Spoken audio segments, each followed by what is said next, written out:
Assalomu alaykum. Men Namangan viloyati Tepaqo'rg'on qishlog'idanman. Sabirova Matlubaman.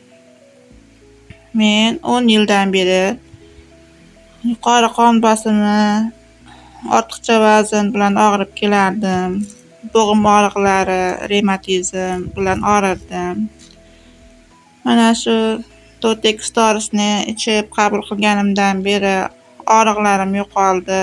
Ortiqcha vazndan xalos bo'ldim. Dori yaxshi, tabiiy, yaxshi dori ekan. Doktorlarga ming rahmat aytaman. O'zlari mendan xabar olib turishibdi. Bepul uyga yetkazib berishyapti. Hammalariga rahmat. Hamma olsin, ichsin. Hech kim ziyon qilmaydi. Bu tabiiy toza mahsulot ekan. Hammaga rahmat.